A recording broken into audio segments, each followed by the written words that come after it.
I have finally had a chance to attempt to break the dynamic range of the A7V. I bought the A7V right when it came out with my own money. I paid full price, but Sony claims 16 stops of dynamic range on the A7V. And then some independent testing tested it at higher dynamic range than the Hasselblad X2 D2, which is crazy. Now, I've done a whole video about this. This is only a mechanical shutter. This is only at base ISO, but it does perform very well up to ISO 400 in terms of dynamic range. So knowing this, I've been waiting for the moment to take a photo that would actually put this to the real test. And I've finally done it, and it's insane. Not only do I think this photo is insane, but I was able to recover an insane amount of details using the crazy dynamic range. So let's jump into it. There was a music convention in Anaheim, and I got stuck there because here in Nashville, we had a massive snow and ice storm. I got stuck there for 3 extra days. So instead of hanging out in LAX for 3 days, I bounced over to Laguna Beach, and I hung out in Laguna Beach searching for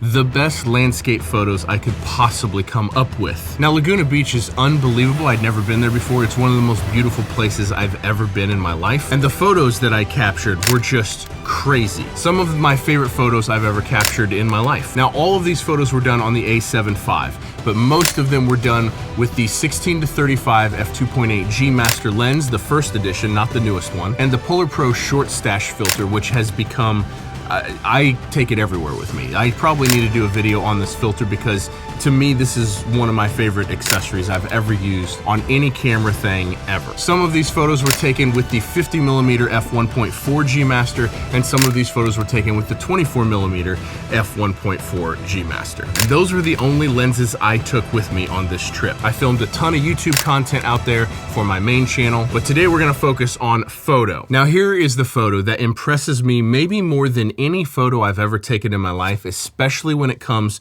to dynamic range. And here is why. Here's the photo, and here's before. What?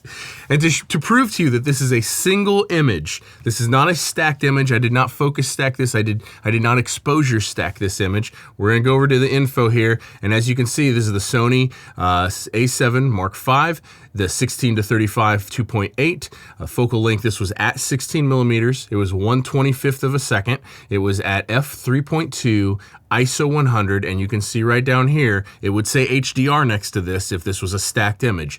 This is a single exposure. Now, before we get on to how I actually edited this and how I pulled these colors and this exposure and this dynamic range out of this photo, there are links in the description down below for the A7V, for every lens that I use, for filters, from lights, literally every single thing that I use, and just about all of those links go to Sweetwater. So if you find this sort of content helpful, anytime you need any piece of camera gear, lenses, filters, lights, whatever, you can jump on any one of my videos here on the channel, click on any link in the description of any video, and once you're on the site, you can purchase anything you need. Costs you absolutely nothing extra, but it goes a long ways to support a tiny channel like this and help me keep making videos just like this. So thanks so much to Sweetwater for sponsoring this video, and thank you to you guys for using the links in the description below anytime you need to purchase any camera gear. I've been buying my camera gear from Sweetwater for quite a while now, and I very much appreciate them sponsoring this video. Now, I want to walk you through a few things of how I got this photo to look this way, but that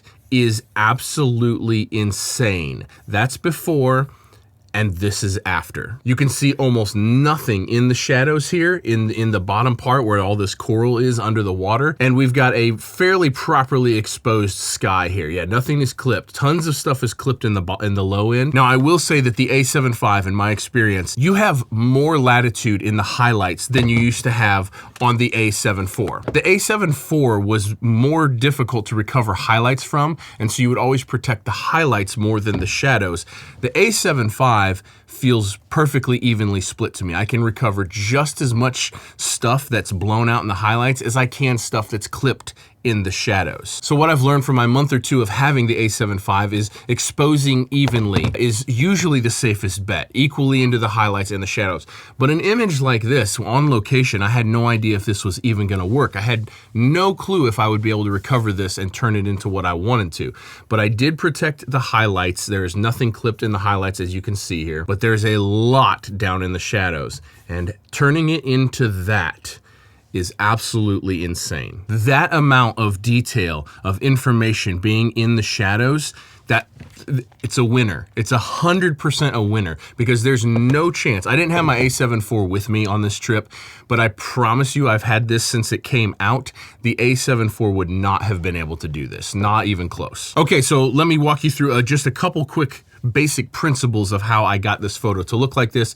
Exposure up, highlights down, shadows up, little bit of a curve, a little bit of color here, and then everything else, a little bit of crop just to straighten it out, and then everything else was masking here. So masking some stuff here. The big thing was this linear mask, this linear gradient mask here. So if I turn that off, that's where a huge amount of that color and that exposure is coming from. And so what we're doing is I'm pulling the highlights and the whites way up to try to create more contrast, pulling the blacks down to try to create more contrast, and then just a ton of different point colors here, increasing saturation on the individual points.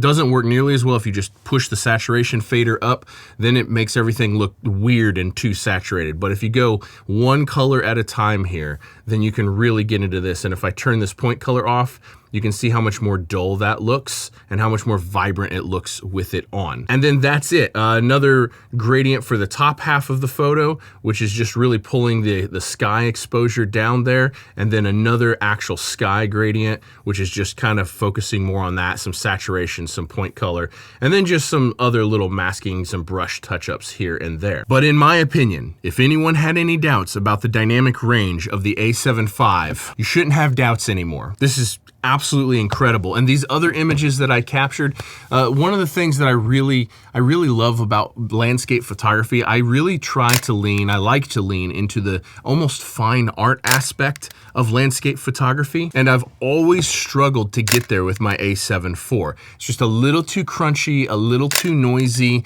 not quite enough dynamic range. Like by the time I made a photo, kind of overall look what I wanted it to look like, it just felt like it was too processed. And on the A7 V, one, I don't feel this way, the extra dynamic range, because it's like a stop and a half extra dynamic range than the A7 IV. The extra dynamic range is obviously incredible and allows you to do stuff like this, but the colors coming out of the A7 V are they're just a lot more natural to me. I said this in previous A7 V videos. I've always had to really push the colors around with my A7 IV to get them to be what I want them to be. And in the A7 V, yeah, I'm doing work with saturation and all that kind of stuff, which I would do with any camera no matter what on a photo like this. But I can just get to the finish line easier and faster with the A7 V. Let me know if you guys want more breakdowns, editing breakdowns, or I probably should do a video on the short stash filter because honestly, it is a magical filter. But I hope you enjoyed this. I hope you found this informative. Thank you so much for watching. Don't forget to subscribe, hit the links in the description below. I'll see you guys in the next video. Peace.